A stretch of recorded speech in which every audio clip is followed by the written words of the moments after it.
Punya waktu 24 jam setiap hari, tapi berasa nggak bisa nyelesain semua pekerjaan atau tugas kamu. Padahal udah bela-belain sampai begadang. Sedangkan esok paginya harus pergi ke kampus atau ke kantor, ataupun ke tempat lain. Baru segini aja, kenapa nggak kunjung selesai? Bagaimana kalau kita dikasih tanggung jawab lebih nantinya? Tentunya kita selalu ingin berkembang dong, nggak mau terus di posisi dan kondisi seperti saat ini. Nah, jika ini yang menjadi masalah kamu sekarang, ayo kita belajar tentang manajemen waktu biar hidup kita lebih efektif. Tonton video ini sampai selesai ya, biar kamu nggak ketinggalan poin pentingnya. Yang pertama, tentukan prioritas. Dalam hidup kita, tentu akan banyak sekali tanggung jawab yang harus diselesaikan. Entah mulai dari keperluan pribadi, tugas dari dosen atau bos, atau tugas-tugas lain di luar pekerjaan seperti tugas dari komunitas atau kegiatan pengembangan diri kamu. Tentunya setiap orang akan memiliki kesibukan yang berbeda. Jika kalian merasa punya terlalu banyak pekerjaan dan bingung bagaimana bisa segera menyelesaikan semuanya, coba pilah-pilah mana pekerjaan yang urgent dan harus segera kamu selesaikan, mana pekerjaan yang bisa kamu delegasikan, dan mana pekerjaan yang bisa kamu kerjakan besok atau lusa. Dengan mengenali sifat pekerjaan seperti ini, kamu bisa menentukan mana pekerjaan atau tugas yang harus kamu selesaikan terlebih dahulu. Tentukan prioritas kamu, karena tidak mungkin manusia mampu mengerjakan semua pekerjaan di waktu yang sama.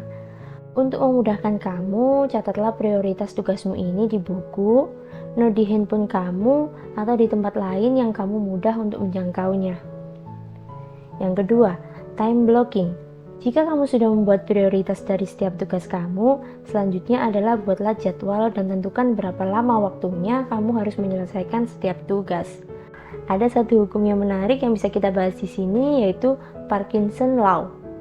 Hukum ini mengatakan bahwa pekerjaan berkembang sesuai waktu yang tersedia untuk menyelesaikannya. Maksudnya gimana? Jadi begini, kita sebagai manusia ini cenderung akan menyelesaikan tugas sesuai dengan waktu yang ditentukan sebelumnya. Misalkan ada tugas kampus yang deadline-nya masih 1 minggu lagi. Kebanyakan dari kita akan menyelesaikan tugas itu dalam waktu 1 minggu. Kita mungkin akan bersantai atau mengadakan pekerjaan lain dan akan merasa terburu-buru saat mendekati waktu terakhir.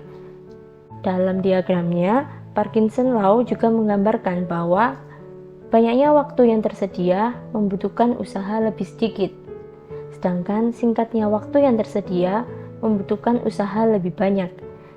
Dari sini, Parkinson Law mengutarakan agar efektif dalam menentukan deadline suatu pekerjaan, mengubah pola pikir dari berapa waktu yang aku punya untuk mengerjakan suatu pekerjaan menjadi berapa waktu yang aku butuhkan untuk mengerjakan suatu pekerjaan. Dari sini sudah paham kan? Jadi coba kamu analisa dulu untuk menyelesaikan tugas-tugas itu sebenarnya kamu butuh waktu berapa lama sih? Tentunya setiap tugas membutuhkan waktu yang berbeda-beda, bergantung pada tingkat kesulitan dan seberapa banyak tugasnya.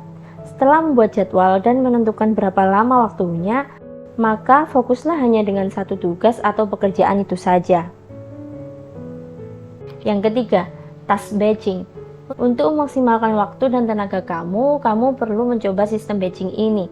Sistem ini bisa kamu lakukan jika kamu memiliki beberapa tugas atau pekerjaan yang memiliki kemiripan atau kesamaan. Kumpulkan beberapa pekerjaan yang memiliki kemiripan dan kerjakan di waktu yang bersamaan. Keuntungan menggunakan sistem ini adalah fokus akan lebih terjaga karena otak tidak perlu membagi fokus ke dalam beberapa pekerjaan yang berbeda. Kemudian, produktivitas kamu akan meningkat karena tidak perlu adanya switching atau multitasking yang dapat memperlambat pekerjaan selesai. Task batching juga dapat mengurangi beban pekerjaan yang terasa berat karena terlalu banyak aspek berbeda yang harus diselesaikan. Ini tentunya membuat resiko stres karena pekerjaan kamu akan berkurang. Selain itu, metode ini juga menyelamatkan kamu dari risiko terlewat deadline karena kamu sudah menjadwalkannya dalam waktu yang tepat. Yang keempat, kumpulkan distraksi di waktu yang sama. Saat kamu sedang fokus menyelesaikan satu tugas, namun kamu masih menyempatkan waktu untuk membalas email, WhatsApp, atau telepon masuk di sela-sela itu, dengan kata lain, kamu melakukan switching, yang artinya otak perlu memahami tugas berbeda dalam waktu yang berdekatan, dan ini tergolong multitasking. Keadaan ini akan membuat kamu jadi mudah kehilangan fokus dan mengakibatkan waktu yang kamu habiskan kurang efisien. Untuk menghindari distraksi-distraksi seperti ini, maka kamu bisa mematikan notifikasi beberapa aplikasi yang berpotensi menjadi distraksi. Jika kamu khawatir ada hal urgent terlewatkan, kamu bisa jadwalkan untuk cek handphone kamu setiap 1 jam sekali. Namun, apabila ada pekerjaan lain yang dirasa perlu perhatian khusus atau tiba-tiba menjadi urgensi, maka tidak masalah untuk melakukan reschedule rencana kamu. Oke, segitu dulu tips untuk manajemen waktu yang bisa aku share kali ini. Semoga video ini bermanfaat. Jika kalian ada tips lain, bisa tambahkan di kolom komentar ya. Terima kasih sudah menonton. Aku Winda dari Yarabel Channel. Sampai jumpa di video selanjutnya.